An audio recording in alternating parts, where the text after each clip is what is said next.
आत्मीय भाइयों एवं बहनों, प्रणाम।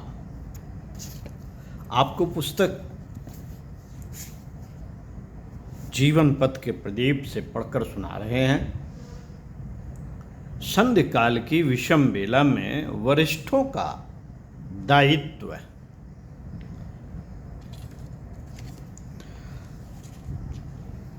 मनः स्थित की विपन्नता ने आज मनुष्य को जर्जर बनाकर रख दिया है। अवांछनीय प्रचलनों ने परिस्थितियों को अत्यंत कष्टदायी बना दिया है। व्यक्ति मानवीय गरिमा से गिरकर बहुत नीचे आ गया है। उसकी शालीनता सदाशयता न जाने कौन ले गया।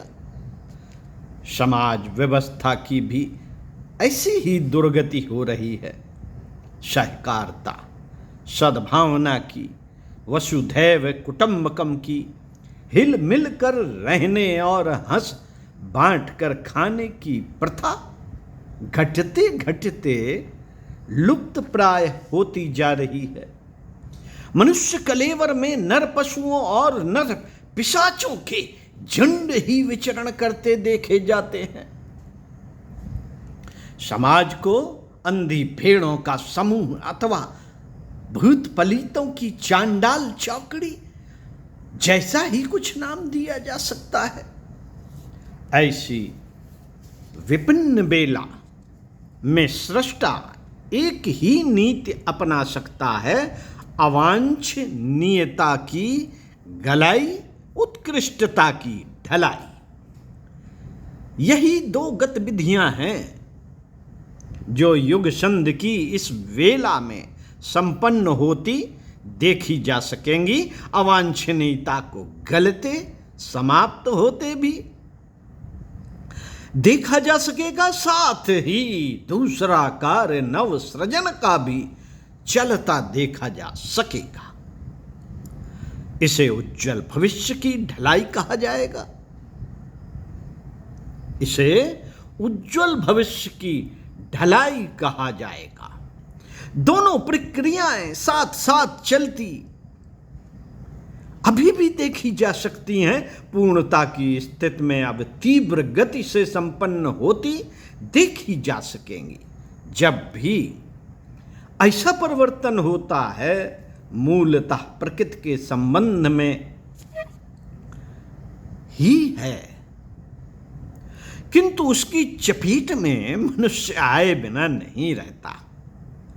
रोग मारने की आखिर रोगी को भी कई प्रकार की, रोग मारने में आखिर रोगी को भी कई प्रकार की व्यथाएं चिकित्सा द्वारा पहुंच ही जाती हैं। तीव्र एंटीबायोटिक स्तर की दवाएं यही तो करती हैं।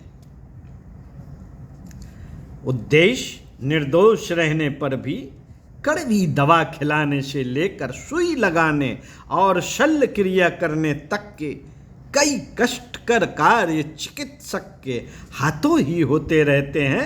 वैसा ही कुछ अवतारी सत्ता के हाथों अगले दिनों होने जा रहा है।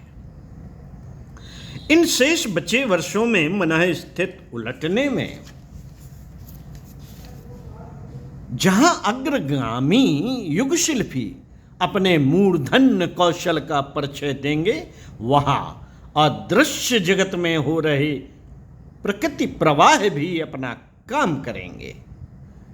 वे परिवर्तन में सहायता करने के लिए, गलाई ढलाई में सहायक रहने के लिए ही प्रकट होगा, किंतु उनके स्वरूप ज्वार भाटे की तरह अंधड़ तूफान की तरह विचित्र ही नहीं, भयावह भी होंगे। उनकी चपेट में गेहूं के साथ घुन पिसने, सूखे के साथ गीला जलने जैसे दृश्य भी उपस्थित होंगे। मित्रों, युगांतरीय चेतना तूफानी परिवर्तन साथ लेकर आ रही है। दूसरी ओर अंधकार को चुनौती देने वाला प्रभात भी उसी उषा काल में अपने आगमन की जानकारी दे रहा है। इस युग संध की वेला में आत्मकल्याण, लोकमंगल और ईश्वरीय अनुग्रह के त्रिविध वरदान साधना से उन सभी को सहज ही उपलब्ध हो सकते हैं जो महाकाल ने विशिष्टों के लिए निर्धारित किए हैं। महानता के वर्ण का ठीक यही समय है।